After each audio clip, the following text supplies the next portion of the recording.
بھئی حالات کا بنانے والا بھیجنے والا اللہ رب العزت ہے، وہ مغیر الاحوال ہیں، جب چاہتے ہیں حالات کو جیسا چاہتے ہیں بدل دیتے ہیں۔ تو یہ تو حکم پروردگار کا ہوگا تب بدلیں گے۔ دنیا کے کہنے سے حالات بدلتے تو دنیا جنت نہ بن جاتا، ہر بندہ اپنی من مرضی کی زندگی گزار رہا ہوتا۔ تو ایک ترتیب ہے اللہ رب العزت کے ہاں، چنانچہ ہمارے مشائخ نے 4 باتیں کہی ہیں، لوہے کی لکیریں، جب آزمائیں گے ان باتوں کو کھرا پائیں گے۔ پہلی بات، جو شخص اپنے اعمال کو سنوار لیتا ہے اللہ تعالیٰ اس کے حالات کو سنوار دیتے ہیں۔ ہم اس کوشش میں لگے ہوئے ہیں کہ حالات پہلے سنوریں پھر اعمال سنواریں گے۔ آپ بات کریں دوست سے، بھئی آپ مسجد میں نظر نہیں آتے، کچھ کاروباری حالات ٹھیک نہیں، ٹھیک ہو گئے تو میں مسجد میں آؤں گا۔ یعنی ہم چاہتے ہیں حالات پہلے ٹھیک ہوں، اعمال بعد میں ٹھیک ہوں گے۔ کیسے ترتیب الٹ سکتے ہیں؟ چنانچہ جسے دیکھیے وہ اسی کوشش میں لگا ہوا ہے کہ پہلے حالات ٹھیک ہوں بعد میں اعمال ٹھیک کریں گے۔ تو ترتیب ہی الٹی ہم کرتے پھر رہے ہیں۔ اعمال کو جو شخص سنوار لیتا ہے اللہ تعالیٰ اس کے حالات کو سنوار دیتے ہیں۔ اعمال بگڑیں گے، حالات بگڑیں گے۔ جب کہا میں نے کہ یا اللہ تو میرا حال دیکھ، جب کہا میں نے کہ یا اللہ تو میرا حال دیکھ، حکم آیا میرے بندے نام اعمال دیکھ۔ ہم حالات کا تو شکوہ کرتے ہیں، اپنے عمل تو نہیں نہ دیکھتے۔ تو اعمال کو سنوارنے سے اللہ تعالیٰ حالات کو سنوار دیتے ہیں۔ ہم اپنے اندر تقوی اور صبر و ضبط پیدا کریں، اللہ رب العزت ہر دور اور ہر زمانے میں تقوی اور صبر والے بندے کو فرش سے اٹھائیں گے، عرش کے اوپر بٹھائیں گے، تخت کے اوپر بٹھائیں گے۔ اب تقوی اور صبر کی طرف تو ہم آتے نہیں، چاہتے ہیں زندگی تو رہے جیسے ہم گزار رہے ہیں، حالات سیدھے ہو جائیں۔ کیسے حالات سیدھے ہو سکتے ہیں؟ حالات کا سوئچ اللہ رب العزت کے ہاتھ میں ہے۔ تو ادھر رجوع کرنے کی بجائے کہ اللہ حالات کو ٹھیک کر دیجئے، ہم حالات کی مشین کے ساتھ کشتی کر رہے ہیں۔ کون ہمیں عقل مند کہے؟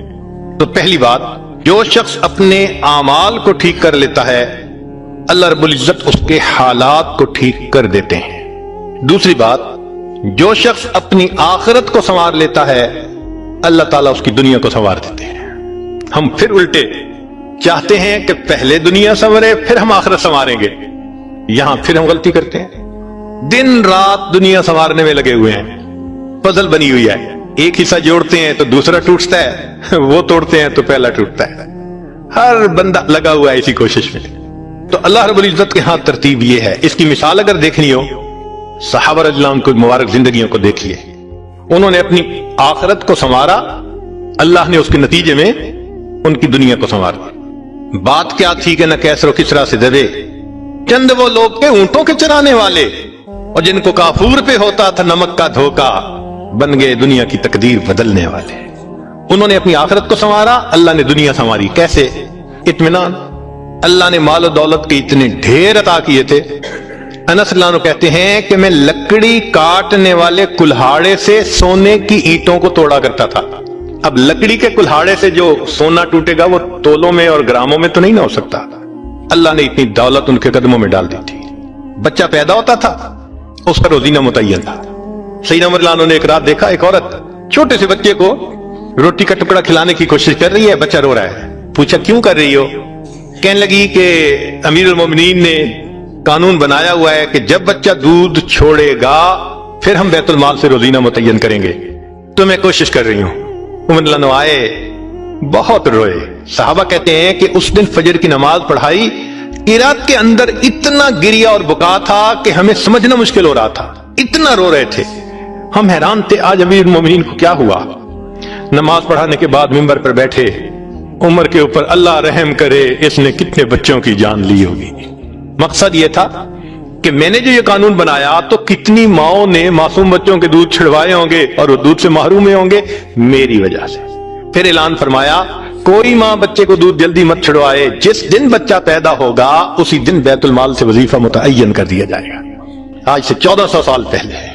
تو انہوں نے اپنی آخرت کو سنوارا، رب کریم نے اس کے بدلے ان کی دنیا کو سنوار دیا۔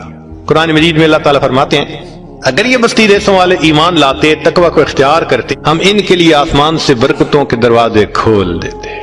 تو ترتیب یہی ہے کہ جو آخرت کو سنوارتا ہے، اس کوشش میں لگتا ہے، دنیا اس کا سایہ ہے۔ اللہ دنیا کو خود بخود سنوار دیتے ہیں، اللہ سے محنت نہیں کرنی پڑتی۔ مثال کے طور پہ جو بندہ سچ بولتا ہے تجارت میں، اللہ تعالیٰ اس کی تجارت کو خود سنوار دیتے ہیں۔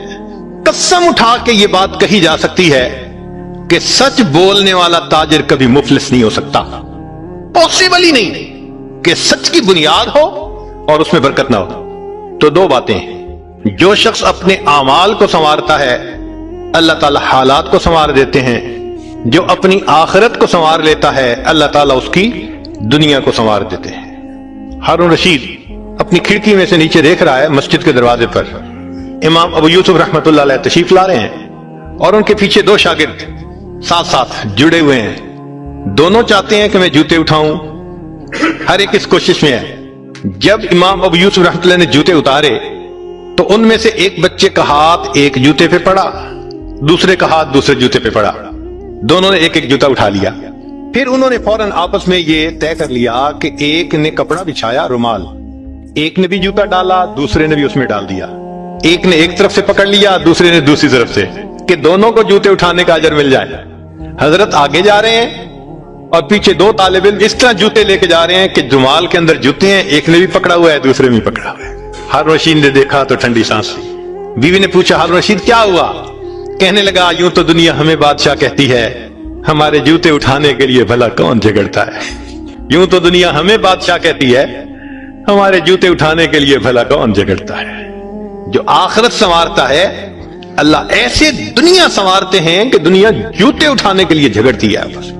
تو فرمایا کہ جو اپنی آخرت کو سنوار لیتا ہے اللہ تعالیٰ اس کی دنیا کو سنوار دیتے ہیں۔ تو دو باتیں، جو شخص اپنی اعمال کو سنوار لیتا ہے اللہ تعالیٰ اس کے حالات کو سنوار دیتے ہیں، اور جو شخص اپنی آخرت کو سنوار لیتا ہے اللہ تعالیٰ اس کی دنیا کو سنوار دیتے ہیں۔ تیسری بات کہ جو شخص اللہ رب العزت سے اپنے تعلق کو سنوار لیتا ہے اللہ مخلوق سے اسے تعلق کو سنوار دیتے ہیں۔ آج ہم چاہتے ہیں چچا راضی ہو جائے، پھپھو راضی ہو جائے، بہن راضی ہو جائے، اور عجیب بات ہے یہ رشتہ داریوں کے معاملے ہیں ہی ایسے، کھاؤں کدھر کی چوٹ بچاؤں کدھر کی چوٹ، سمجھ نہیں لگتی کہ سب کو کیسے راضی کیا جائے۔ انسان حیران ہوتا ہے، اور جی ہم تو سب کے ساتھ اچھا کرتے ہیں مگر پتہ نہیں رشتہ دار ہم سے راضی نہیں ہوتے۔ اس کے پیچھے بھی راز ہے، کیوں کہ ہم نے اللہ سے اپنے تعلق کو تو سنوارا نہیں ہوتا، مخلوق سے تعلق کیسے سنورے گا؟ تو فرمایا کہ جو شخص اللہ رب العزت سے اپنے تعلق کو سنوار لیتا ہے اللہ تعالیٰ مخلوق کے ساتھ اس کے تعلق کو سنوار دیتے ہیں۔ اگر اس کی مثال دیکھنی ہے تو نبی علیہ الصلوۃ والسلام کی مبارک زندگی کو دیکھیے۔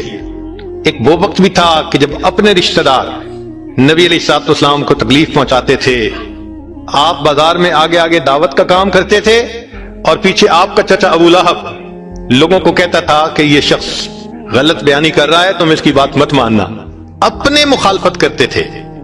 ایک وہ وقت بھی تھا، پھر ایک وہ وقت آیا کہ جب اپنوں نے مکہ مکرمہ میں جینا تنگ کر دیا اور نبی علیہ الصلوۃ والسلام نے بیت اللہ کو دیکھ کر کہا بیت اللہ میں تجھے کبھی نہ چھوڑتا مگر مکہ کے رہنے والے مجھے یہاں بسنے نہیں دیتے۔